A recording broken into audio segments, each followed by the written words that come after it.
दिल्ली शराब घोटाले में फंसे पूर्व डिप्टी सीएम मनीष सिसोदिया को सुप्रीम कोर्ट से भी राहत नहीं मिली है।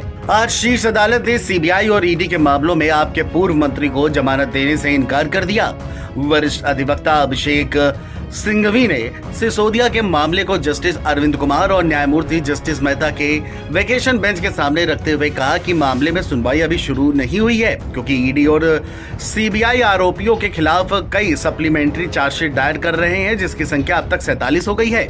सिसोदिया के वकील अभिषेक मनु सिंघवी ने कहा कि आरोपी को जमानत पर रिहा होने का वैधानिक और संवैधानिक अधिकार है, खासकर तब जब पहले से ही 15 महीने से जेल में है और मुकदमा शुरू होने में देरी में उसकी कोई भूमिका नहीं है। सिसोदिया की जमानत याचिका का विरोध करते हुए सॉलिसिटर जनरल तुषार मेहता ने कहा कि ईडी की ओर से अंतिम शिकायत दर्ज करने में देरी मुख्य रूप से आप संयोजक और दिल्ली के सीएम केजरीवाल द्वारा पूछताछ के लिए 9 सम्मन का जवाब देने से इनकार करने के कारण हुई है।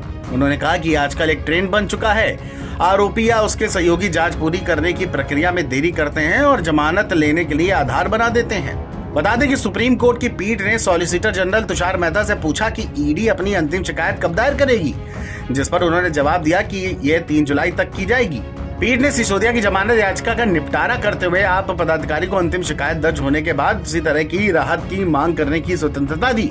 कोर्ट ने सिसोदिया की पहले की जमानत याचिका को ये कहते हुए खारिज कर दिया था कि अभियोजन पक्ष द्वारा दिए गए आश्वासन के मद्देनजर कि वे अगले 6 से 8 महीने के भीतर उचित कदम उठाकर मुकदमे को समाप्त कर देंगे। कोर्ट ने कहा कि हम अपील करने वाले मनीष सिसोदिया को परिस्थितियों में बदलाव के मामले में जमानत के लिए एक नया आवेदन दायर करने की स्वतंत्रता देते हैं, अगर मुकदमा लंबा होता है और अगले 3 महीने में धीमी गति से आगे बढ़ता है। वही सिंघवी ने तर्क दिया था कि मुकदमा अभी तक शुरू ही नहीं हुआ है। वही वकील जोहेब हुसैन के साथ सॉलिसिटर जनरल तुषार मेहता ने कहा कि दिल्ली हाईकोर्ट ने 21 मई को सिसोदिया की जमानत याचिका की जांच की थी और इसे खारिज कर दिया था। उन्होंने कहा था कि देरी ना तो निचली अदालत और न ही जांच एजेंसी के कारण है, बल्कि आप संयोजक केजरीवाल के कारण है। मेहता ने कहा कि चूंकि सुप्रीम कोर्ट ने सिसोदिया की जमानत याचिका खारिज कर दी, इसलिए हालात में कोई भी बदलाव नहीं आया है। बार एंड बेंच के मुताबिक सिसोदिया की ओर से पेश हुए वरिष्ठ वकील विवेक जैन ने यह भी कहा कि ट्रायल की गति धीमी है। इस पर अदालत ने आदेश दिया था कि यदि इसमें गलती मेरी नहीं है तो मैं सुप्रीम कोर्ट में याचिका कर सकता हूं। मैं 16 महीने से अंदर बंद हूं और ट्रायल की गति अभी भी वही है जो अक्टूबर 2023 में थी।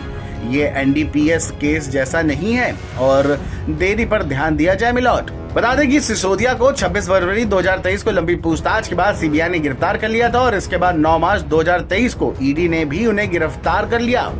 तब से सिसोदिया न्यायिक हिरासत में जेल में बंद है।